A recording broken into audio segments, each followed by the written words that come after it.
Os telespectadores de todo o mundo ficaram sem palavras com o comunicado oficial do Palácio de Buckingham, divulgado há instantes. As palavras foram breves, frias e devastadoras, mas por detrás delas esconde-se uma verdade que pode alterar o rumo da própria monarquia. Para o príncipe William, esta não era apenas uma notícia pública, era algo profundamente pessoal. Algo acontecera. Algo que o palácio tentara desesperadamente esconder até ao último minuto.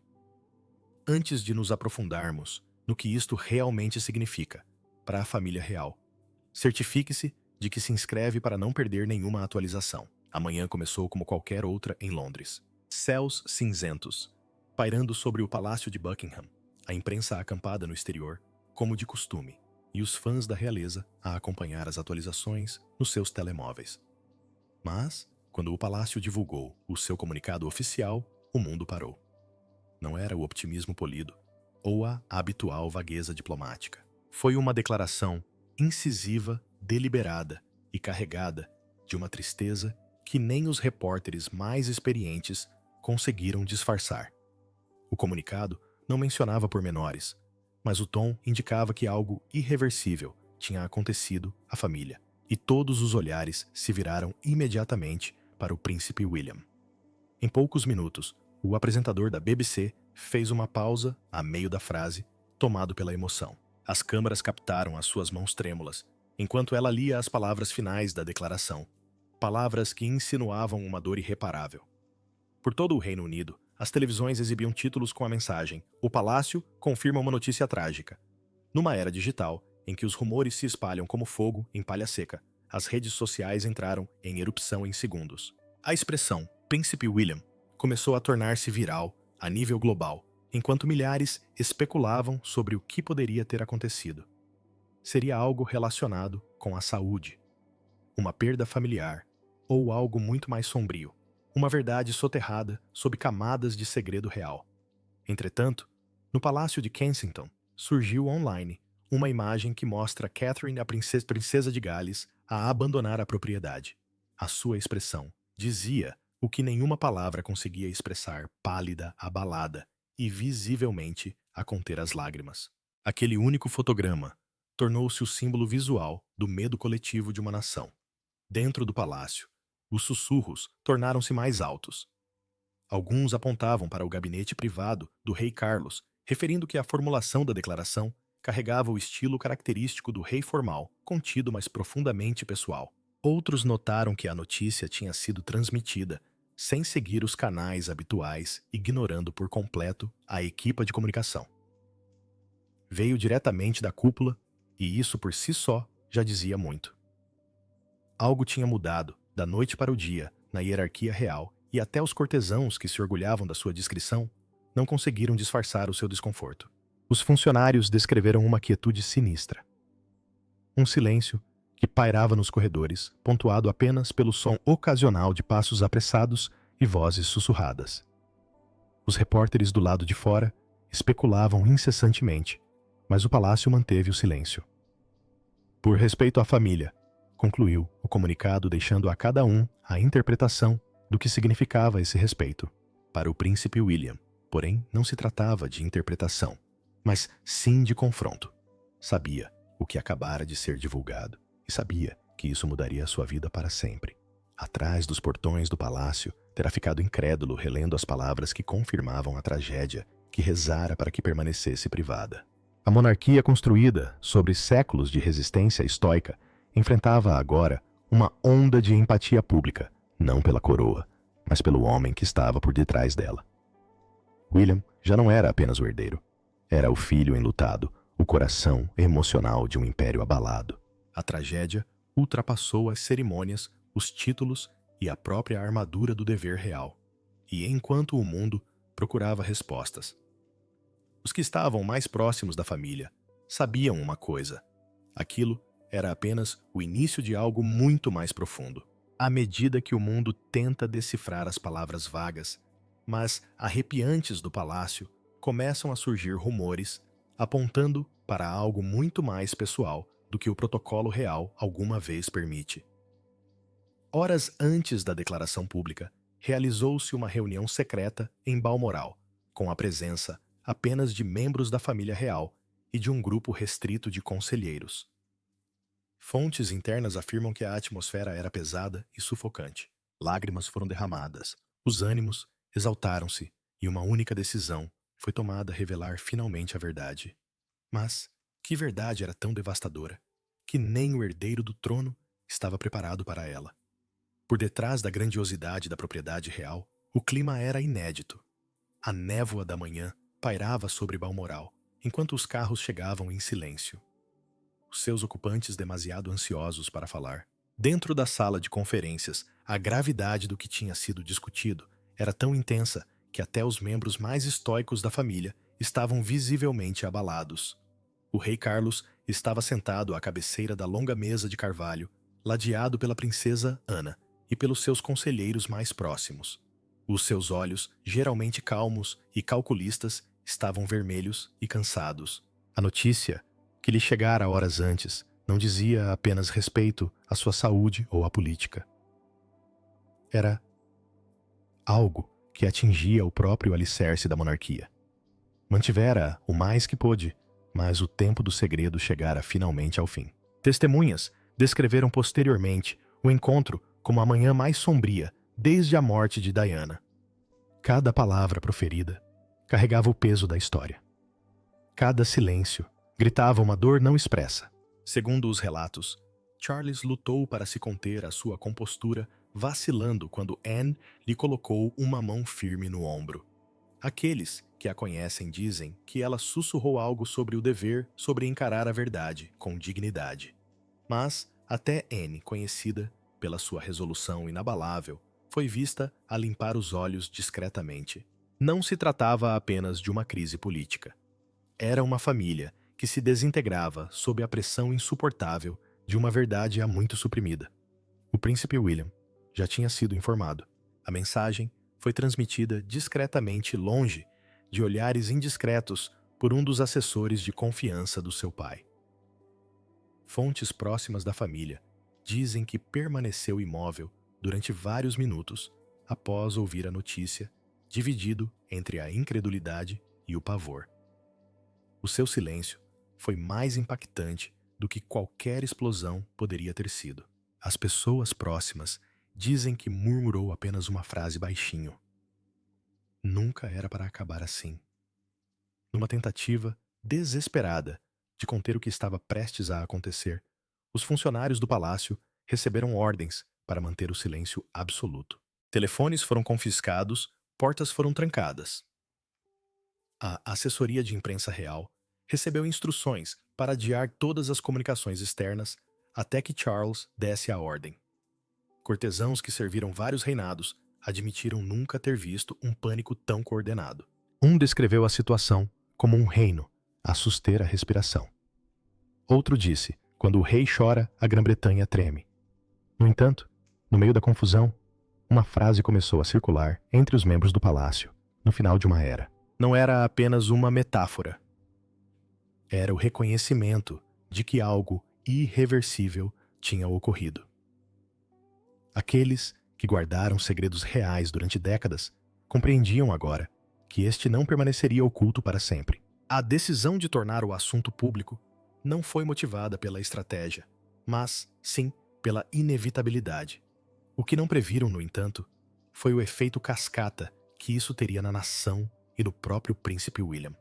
À medida que a declaração se aproximava da publicação e os assessores redigiam as palavras que em breve chocariam o mundo, uma perturbadora constatação impôs-se à história, estava prestes a repetir-se, uma tragédia envolta em silêncio real. Mas para compreendermos por que é que este momento devastou o príncipe William, precisamos de voltar aos acontecimentos que se desenrolaram discretamente nas últimas semanas à porta fechada no palácio. Poucos sabiam que William tinha feito uma viagem secreta ao norte apenas alguns dias antes do anúncio. Era para ser uma despedida, privada, da qual nunca ninguém saberia. O que aconteceu durante essa visita explica tudo sobre a dor estampada no seu rosto hoje. Não foi a política, nem o dever que o destruíram.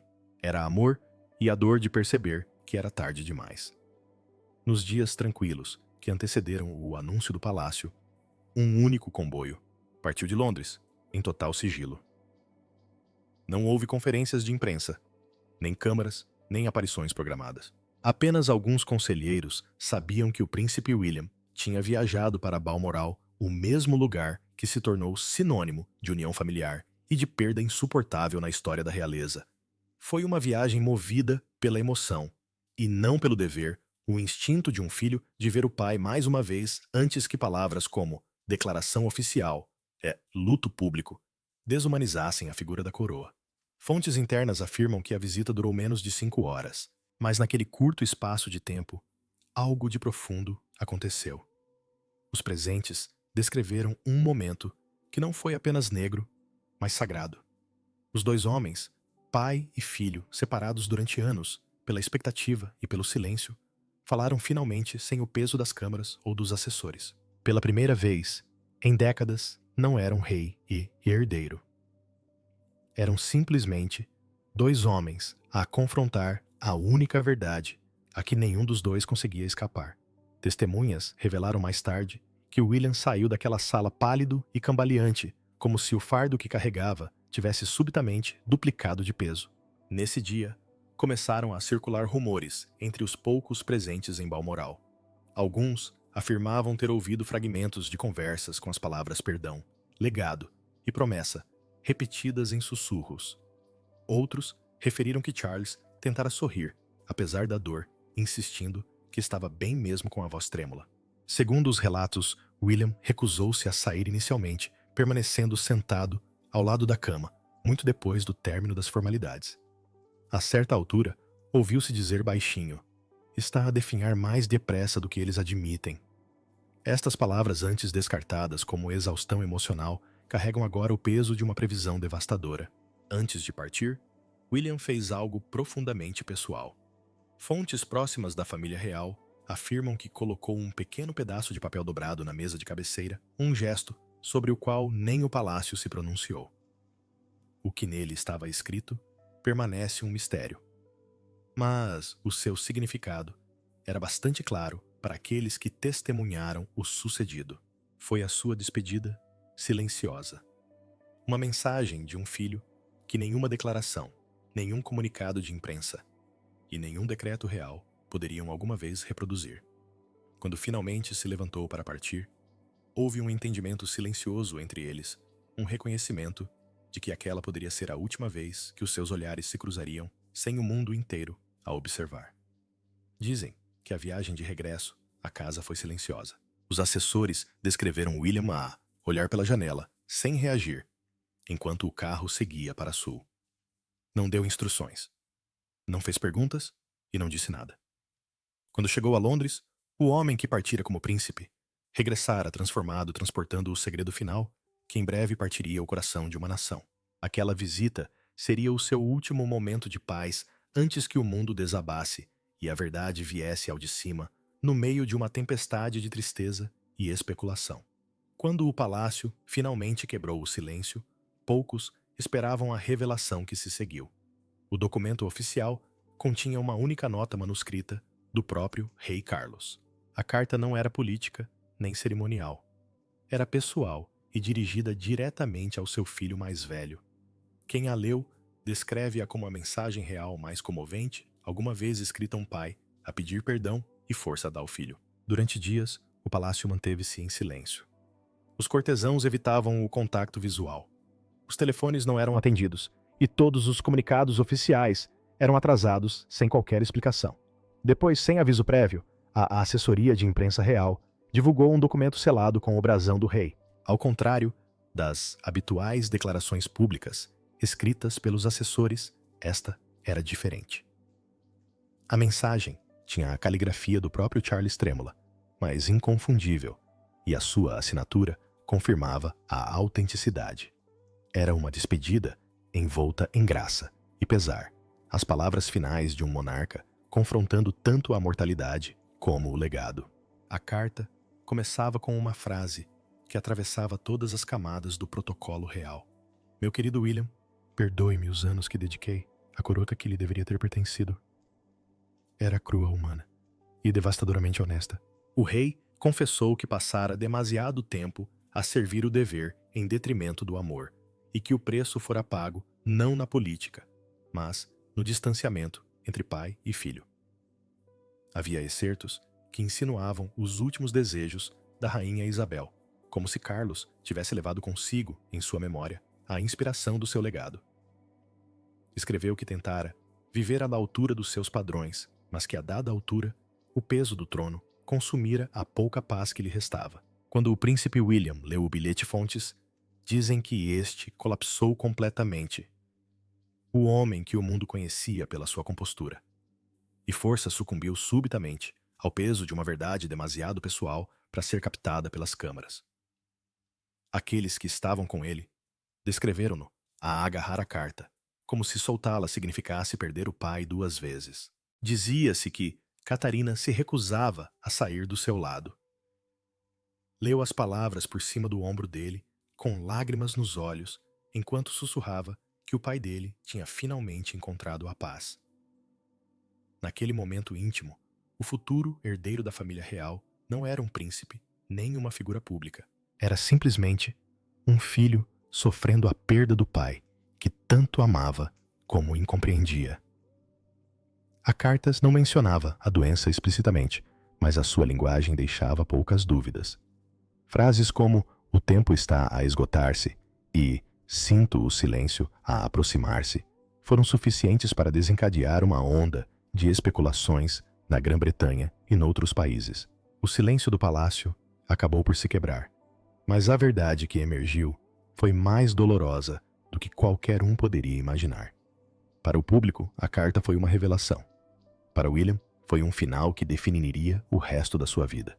Mas à medida que o bilhete circula pelos corredores reais, outra peça do puzzle vem à tona, algo oculto, não numa carta, mas num registro médico mantido a 7 chaves. Um único registro médico carimbado como confidencial tornou-se o foco de uma desesperada tentativa de encobrimento por parte do palácio. Durante semanas, funcionários de alto nível lutaram para impedir que o seu conteúdo chegasse à imprensa. Mas agora é claro por quê. A verdade aí contida não só devastaria a família real, como também redefiniria o futuro da monarquia. E para o príncipe William, não se tratava apenas da coroa. Tratava-se da perda prematura do pai. Por detrás das pesadas portas do palácio de Buckingham, o caos substituiu silenciosamente o controlo. Um documento selado, restrito e protegido por sigilo legal, continha a verdade que ninguém queria que o mundo soubesse. Apenas um punhado de pessoas o tinha visto, e entre elas estavam a princesa Ana e o príncipe William. O relatório era clínico, frio e implacável na sua clareza. Confirmava o que Charles tentara esconder através de pura força de vontade, uma doença em fase avançada, que já nem as mentes médicas mais brilhantes da Grã-Bretanha conseguiam conter. A realidade era que o tempo já não era medido em anos, mas sim em semanas. Os médicos tinham alertado a família em privado, semanas antes de o anúncio se tornar público. Foi Anne quem primeiro ouviu o prognóstico e desabou em silêncio. Vira o irmão lutar contra as adversidades durante toda a vida, mas esta batalha era uma que nem a sua força de vontade, inabalável, conseguiria vencer. Quando William recebeu a notícia, ficou em silêncio durante vários minutos. As palavras pairavam no ar, como uma maldição carregada de mágoa e responsabilidade. Não era apenas uma perda pessoal que o perseguia, mas todo o peso da monarquia sobre os seus ombros. Nos dias que se seguiram as discussões no interior do palácio, transformaram-se em batalhas. Guilherme pressionou para a transparência, insistindo que o público merecia saber a verdade, enquanto os conselheiros imploravam por silêncio. Se o mundo descobrir agora, alertou um conselheiro sênior, a Commonwealth perderá a fé. Mas William não estava a pensar em política. Estava a pensar no seu pai. Ele queria que a nação orasse, compreendesse e visse o homem por detrás da coroa. Os seus conselheiros, porém, apenas viam o risco, o pânico que isso poderia causar, a instabilidade que poderia desencadear. Vozes, elevaram-se palavras, foram trocadas, e pela primeira vez em anos, William foi visto a bater com a mão na mesa exigindo que a verdade não fosse enterrada sob a linguagem polida da realeza. No meio desta tempestade interna, surgiu um momento em que ninguém previu uma chamada telefônica noturna entre William e o seu irmão distante Harry. Durante anos, o silêncio separou-os, mas a dor tem o poder de romper até as muralhas mais altas. Fontes próximas dos dois irmãos afirmam que a conversa durou mais de 1 hora. Não foi formal, nem ensaiada, foi genuína. Segundo os relatos, Harry desabou ao ouvir toda a verdade, dizendo: "Ele continua a ser o meu pai, independentemente do que tenha acontecido." Pela primeira vez, em muito tempo, os irmãos viram-se do mesmo lado, unidos pela perda, não pelo dever. Quando o relatório médico oficial finalmente foi divulgado, a reação do público foi imediata e avassaladora. Realizavam-se vigílias em frente às residências reais por toda a Grã-Bretanha, velas tremeluziam sob os portões do palácio, e bilhetes manuscritos traziam palavras de conforto, não para um rei, mas para um pai. À porta fechada, foi realizada uma pequena cerimônia privada, sem câmaras, sem repórteres, apenas com a família. Os presentes disseram que a compostura de William se quebrou enquanto o padre falava. A tristeza no seu rosto era inconfundível. A sua expressão era a de um homem que assistia ao fim da sua infância, da sua orientação e da sua proteção. A monarquia antes vista como intocável encontrava-se agora vulnerável perante os olhos do mundo. E, no entanto, algo começou a mudar. À sombra da tragédia, a família real, há muito fragmentada pelo ressentimento e pelo silêncio, começou a unir-se. As feridas antigas não desapareceram, mas suavizaram-se sob o peso da dor partilhada. William, que antes se sentia isolado, no centro da vida da realeza, encontrava agora força, precisamente, nas pessoas de quem estivera distante. Contudo, mesmo no meio da dor, algo inesperado acontece. Uma onda de união começa a formar-se, sugerindo que a tragédia pode finalmente curar o que décadas de rivalidade não conseguiram. Durante anos, a família real esteve fragmentada, dilacerada pelo orgulho, pela traição e pelo silêncio. Mas, quando a tragédia acontece, até as muralhas mais fortes começam a ruir. Nos corredores silenciosos de Windsor, algo de extraordinário acontece. William e Harry frente a frente mais uma vez. O mundo assiste em suspense, enquanto o luto faz o que a diplomacia nunca conseguiu: reunir dois irmãos fragilizados.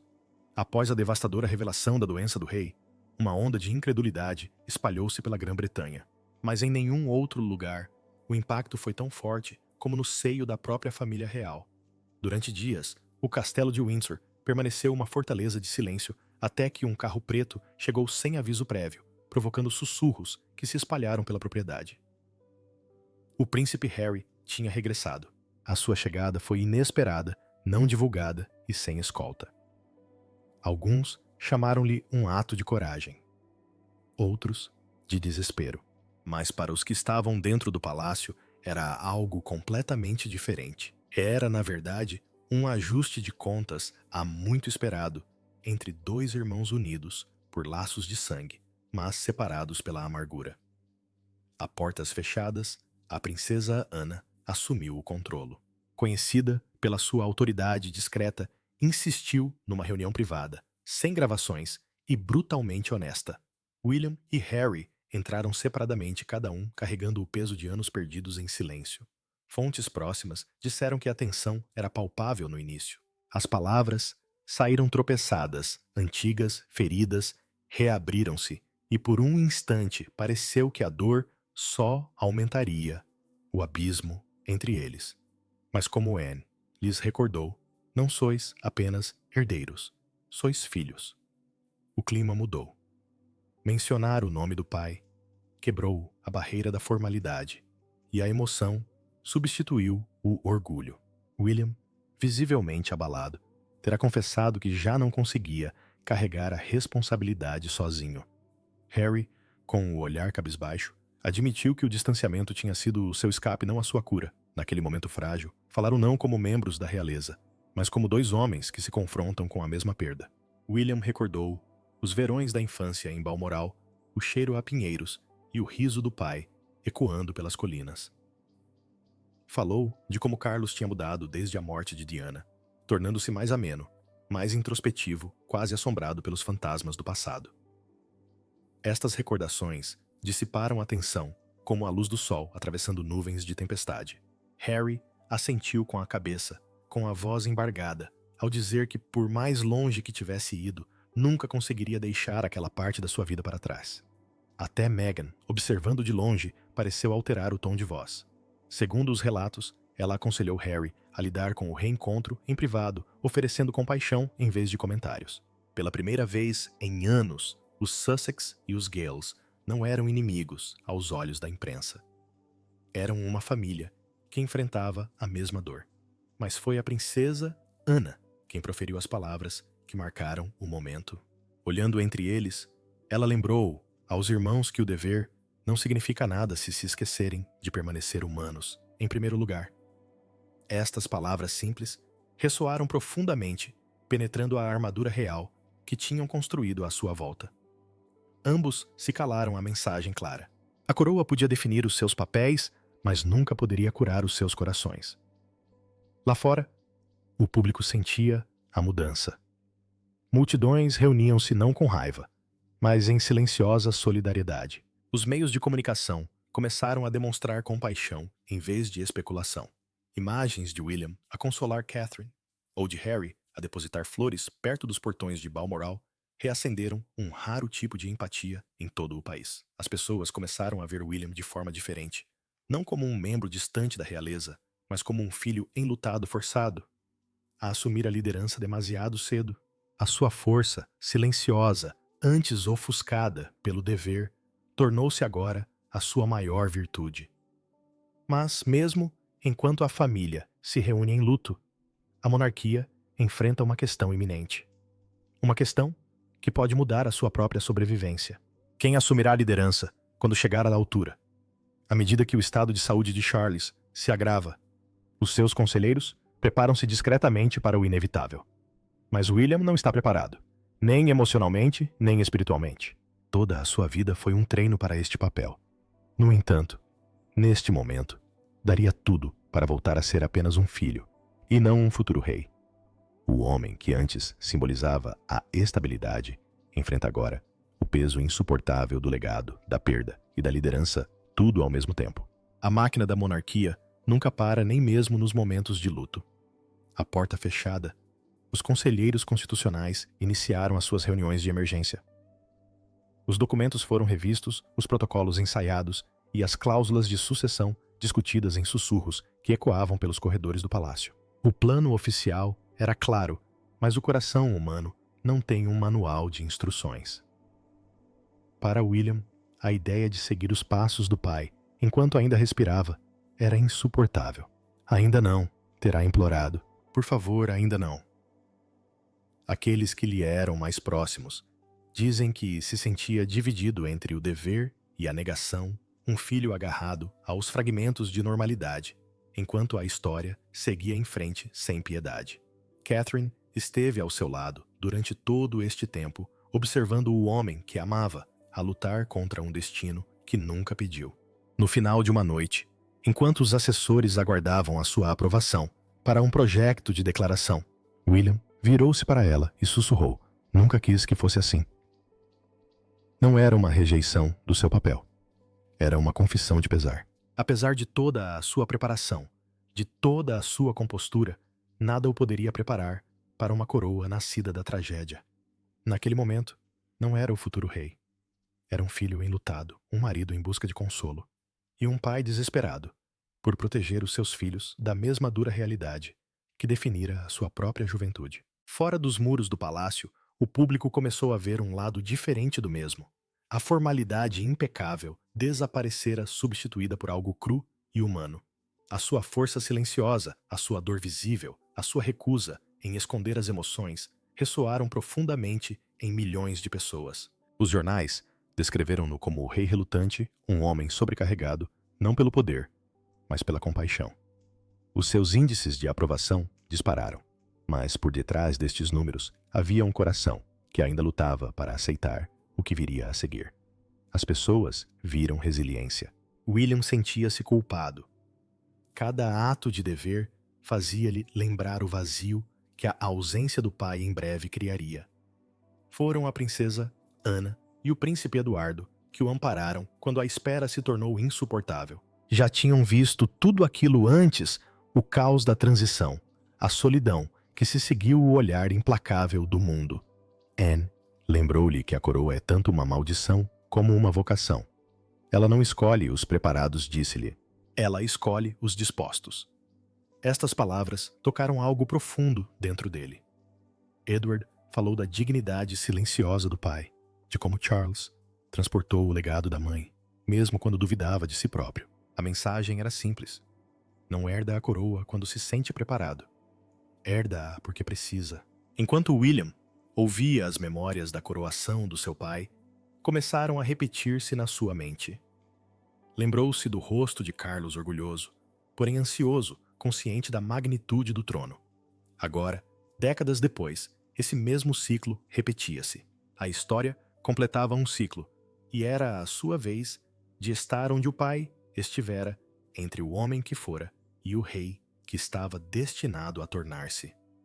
Enquanto a madrugada despontava sobre o palácio de Buckingham, a bandeira ainda tremulava a meia haste, e a pergunta que ecoava pelo reino já não era se, mas quando. Quando o carro real emergiu pelos portões do palácio, um silêncio profundo apoderou-se de Londres. Milhares de pessoas estavam lado a lado, observando William a liderar o cortejo com os olhos cheios de lágrimas.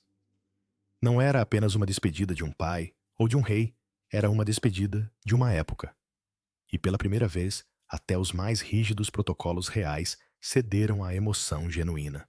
A monarquia nunca parecera tão humana nem tão frágil. O dia da despedida carregava uma quietude sem precedentes na história moderna.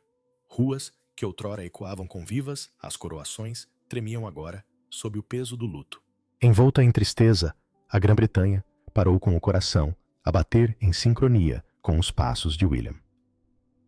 Cada passo que dava parecia carregar o peso não só da coroa, mas também do coração despedaçado de um filho. As câmaras, captando a perfeição impecável, tinham desaparecido. O que o mundo viu foi a dor exposta na sua essência. Atrás dele, Catherine e a princesa Ana caminhavam lado a lado de mãos dadas, um gesto que transcendia a hierarquia e a tradição, lembrando a todos que mesmo na realeza a humanidade persiste. O elogio fúnebre de William tornou-se logo o ponto alto e emocionante do dia. Pronunciadas com uma voz trêmula, que rompeu séculos de contenção real, as suas palavras pintaram o retrato de um pai que era mais do que um monarca. Não era apenas o meu rei, disse suavemente, era o meu guia, o meu refúgio e a minha força silenciosa. O mundo assistiu enquanto ele hesitava a meio do discurso, recompondo-se antes de continuar com a voz embargada, não por fraqueza, mas por amor. Estas palavras seriam repetidas em todas as redes globais, gravadas na história como o momento em que a máscara estoica da monarquia caiu realmente. Os observadores dizem que a compostura de Catarina, durante toda a cerimônia, personificou uma resiliência silenciosa. A sua mão roçava ocasionalmente o braço de William, um gesto que o acalmava quando o silêncio da multidão se tornava insuportável. A princesa Ana, sempre símbolo de força, estava por perto, não como membro da realeza em funções, mas como uma irmã que observa um filho a chorar a perda do irmão que conhecia desde a infância.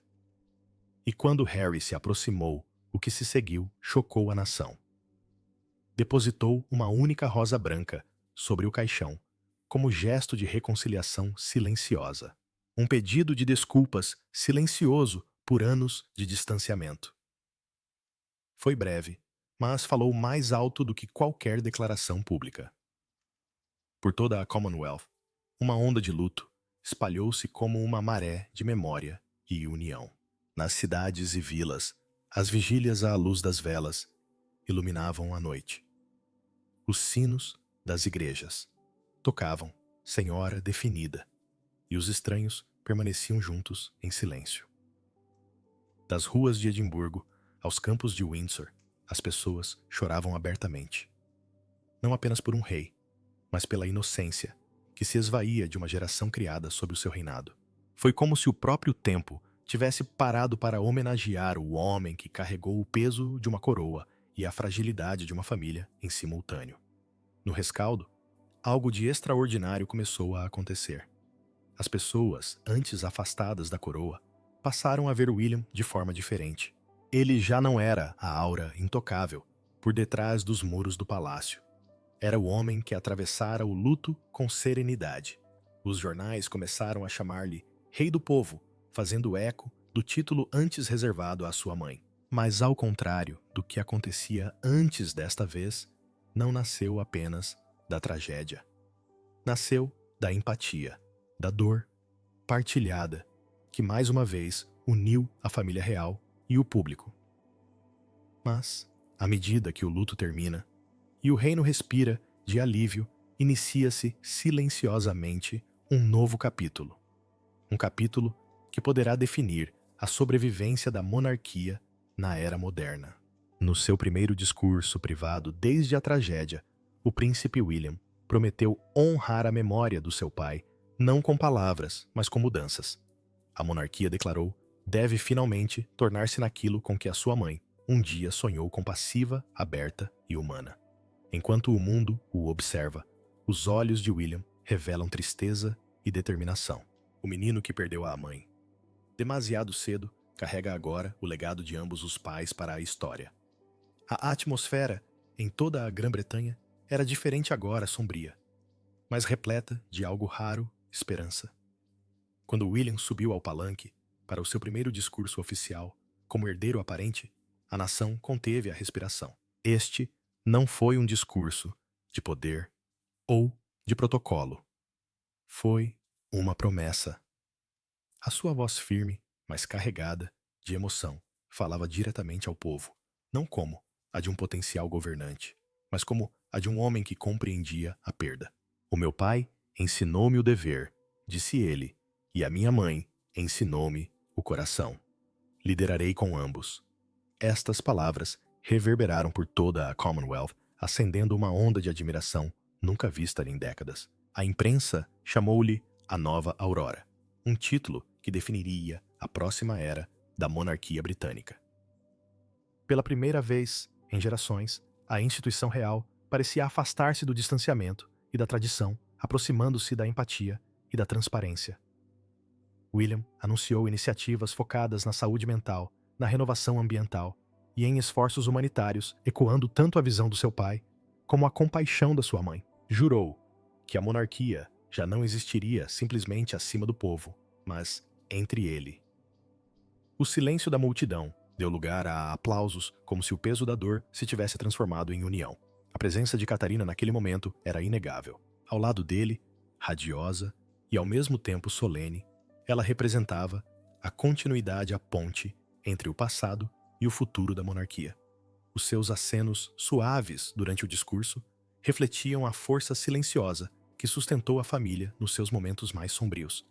Mais tarde, ela própria se adiantou falando de renovação de bondade e de uma monarquia renascida pela empatia. Nas suas palavras, muitos viram a influência de Diana, mas ancorada na graça de uma nova geração. O que se seguiu foi mais do que uma cerimônia, foi um momento de cura. Enquanto a homenagem de William a Carlos e Diana ecoava no ar, as lágrimas não foram escondidas, foram partilhadas. Falou da dedicação do pai, da sua resiliência perante as críticas e as mudanças, e de como a sua última lição foi a da humildade. Depois, quase sem transição, voltou-se para a mãe, a mulher que no seu tempo redefiniu o significado de ser da realeza. Eram opostos em muitos aspectos, disse ele suavemente, mas ambos amavam este país mais do que a si próprios. Os seus legados permanecem vivos. Estas palavras tocaram o mundo todo. Até os céticos se emocionaram. Na plateia, a princesa Ana foi vista a acenar discretamente com a cabeça, a sua expressão serena, mas profundamente emocionada. Para ela, aquilo era mais do que um discurso público. Era um momento de reconhecimento. O próximo capítulo de The Crown estava em mãos capazes e compassivas. A partir desse dia, a monarquia sentiu-se renascida, não através de cerimônias, mas através da sinceridade. A dor, que outrora dividia a família real, tornou-se o alicerce de um novo começo.